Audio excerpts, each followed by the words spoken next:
Hello అండి అందరికీ welcome back to కొత్త రుచులు. ఎప్పుడూ చేసుకుని నార్మల్ బంగాళదుంప ఫ్రై కాకుండా ఓసారి ఇలా కొత్తగా ఆలు ఫ్రైని ఇలా చేసి చూడండి. క్రిస్పీగా కరకరలాడుతూ భలే రుచిగా ఉంటుంది.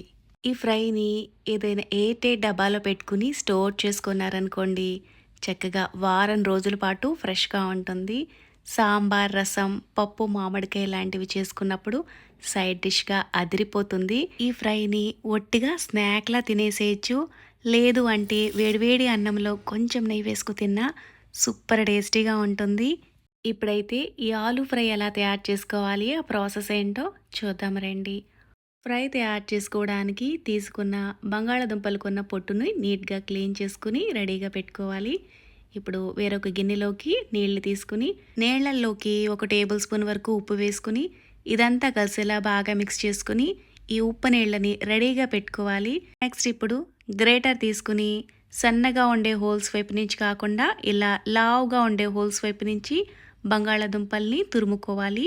ఇలా తురుముకునేటప్పుడు ఆలుని పొడవుగా పెట్టి తురుముకున్నారనుకోండి, తురుము కూడా ఇలా పొడవుగా వస్తుంది.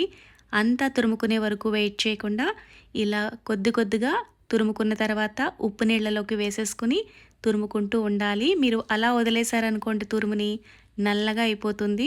ఇలా కొంచెం తురుముకున్న తర్వాత ఉప్పు నీళ్ళలోకి వేసేసుకుని ఇలా మొత్తం ఆలులన్నిటినీ తురుముకుని ఉప్పు నీళ్ళలోకి వేసేసుకోవాలి. తురుమునంతా ఉప్పు నీళ్ళలోకి వేసుకున్న తర్వాత ఇలా అంతా కలిసేలా చేత్తో లైట్గా ప్రెస్ చేసుకుంటూ మిక్స్ చేసుకోవాలి. ఇలా కలుపుకోవడం వల్ల ఎక్స్ట్రా ఉన్న స్టార్చ్ అంతా నీళ్ళల్లోకి వచ్చేస్తుంది. నెక్స్ట్ ఇప్పుడు తురుముని ఇలా చేతిలోకి తీసుకుని గట్టిగా ప్రెస్ చేసుకున్నామనుకోండి, ఎక్స్ట్రా వాటర్ అంతా సెపరేట్ అయిపోతుంది. ఈ తురుముని ఇలా జాలిబుట్టలోకి తీసుకుని పక్కకు పెట్టుకోవాలి. ఇప్పుడు ఏదైనా పొడి బట్ట తీసుకుని ఈ తురుముని పొడి బట్టపై వేసుకుని ఒక 5-6 నిమిషాల పాటు అలా వదిలేసామనుకోండి, ఎక్స్ట్రా ఉన్న వాటర్ అంతా ఈ బట్ట పీల్ చేసుకుంటుంది. చక్కగా మనం వేయించుకున్నప్పుడు పొడి పొడిగా కరకరలాడుతూ వస్తాయన్నమాట. ఇలా ఒక 5-6 నిమిషాల పాటు వదిలేస్తే సరిపోతుంది. ఇలా ఆరిన తురుముని ప్లేట్లోకి తీసుకుని కాసేపు పక్కకి పెట్టుకోవాలి. కడాయిలో నూనె వేసుకుని హీట్ అయిన తర్వాత ముందుగా పల్లీలను వేసుకుని ఇవి కొంచెం వేగిన తర్వాత జీడిపప్పు పలుకులను కూడా వేసుకుని వేయించుకోవాలి. పల్లీలు తొందరగా వేగిపోతాయి కాబట్టి ముందుగా పల్లీలు కాస్త వేగిన తర్వాత జీడిపప్పు పలుకులను కూడా వేసుకుని ఇవి మంచి గోల్డెన్ కలర్ వచ్చే వరకు వేయించుకుని తీసుకోవాలి. ఇలా వేయించుకున్న జీడిపప్పు పల్లీలను ఫ్రైలో వేసుకుంటే తింటున్నప్పుడు ఇవి అక్కడక్కడ క్రిస్పీగా తగిలి బాగుంటాయి. నెక్స్ట్ ఇప్పుడు ముందుగా రెడీ చేసి పెట్టుకున్న బంగాళదుంప తురుముని విడలో చూపిస్తున్నట్లుగా ఇలా ఒకే చోట వేయకుండా విడివిడిగా వేసుకోవాలి. ఇలా వేసుకున్నప్పుడు తురుమునంతా ఆయిల్లో ఒక్కసారిగా వేసుకోకుండా కొద్ది కొద్దిగా వేసుకుని వేయించుకోవాలి. మీరు ఒక్కసారే వేశారనుకోండి ముద్దలాగా అయిపోతుంది.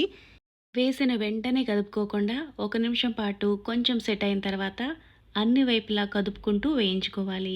మంటని మీడియం ఫ్లేమ్లో పెట్టుకుని వేయించుకుంటే ఇవి మనకి చక్కగా వేగిపోతాయి.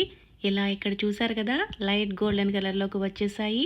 ఇలా అయితే సరిపోతుందండి. తీసేసుకోవాలి. తీసుకున్న తర్వాత కలర్ ఇంకొంచెం డార్క్గా అవుతుంది. ఇలాగే మొత్తం తురుమునంతా కూడా వేయించుకుని తీసుకోవాలి. ఇలా మొత్తం అంతా వేయించుకుని తీసుకున్న తర్వాత కడాయిలో వేడి నూనెలోకి పొడవుగా చీల్చుకున్న పచ్చిమిర్చి, కరివేపాకు, 2 ఎండుమిరపకాయలను ఇలా తుంపుకుని వేసుకోవాలి. ఇవి ఫ్రైలో వేసుకుంటే టేస్ట్ బాగుంటుంది. ఇందులో కొద్దిగా దంచుకున్న వెల్లుల్లి రెమ్మలను కూడా వేసుకుని ఇవి క్రిస్పీగా అయ్యే వరకు వేయించుకుని తీసుకోవాలి. ఇలా వేయించుకున్న వీటిని పొటాటో ఫ్రైలో వేసుకున్నామనుకోండి, ఫ్రై మంచి ఫ్లేవర్తో చాలా బాగుంటుంది. ఇప్పుడు ముందుగా వేయించుకున్న ఫ్రైలోకి రుచికి సరిపడా ఉప్పు వేసుకోవాలి. మనం బంగాళాదుంపల్ని ఉప్పు నీళ్ళలో నానబెట్టుకున్నాం కదా, మరీ ఎక్కువగా కూడా ఉప్పు పట్టదండి. కొంచెం తగ్గించుకుని ఇందులోకి ఉప్పు వేసుకోవాలి. మీ కారానికి తగ్గట్టుగా ఇందులో కారాన్ని కూడా వేసుకోండి. ముందుగా వేయించి పెట్టుకున్న తాలింపు, వేయించి పెట్టుకున్న పల్లీలు, జీడిపప్పును కూడా ఇందులోకి వేసేసుకోవాలి. ఇవన్నీ కలిసినట్టుగా బాగా మిక్స్ చేసుకుంటే ఎంతో రుచిగా ఉండే పొటాటో ఫ్రై అయితే రెడీ అయిపోయిందండి. ఇలా తయారు చేసుకున్న ఈ ఫ్రైని ఏదైనా ఎయిర్‌టైట్ డబ్బాలో పెట్టుకుని స్టోర్ చేసుకున్నారనుకోండి, చక్కగా వారం రోజుల పాటు ఫ్రెష్‌గా ఉంటుంది. పప్పు, చారు లాంటివి చేసుకున్నప్పుడు సైడ్ డిష్‌గా బాగుంటుంది. ఒట్టిగా అలాగే స్నాక్‌లా తినేసినా చాలా బాగుంటుంది. వేడి వేడి అన్నంలో ఈ పొటాటో ఫ్రై వేసుకుని తింటే సూపర్ ఉంటుంది. ట్రై చేసి మీకు ఎలా అనిపించిందో నాకు కామెంట్ చేయండి. Thanks for watching.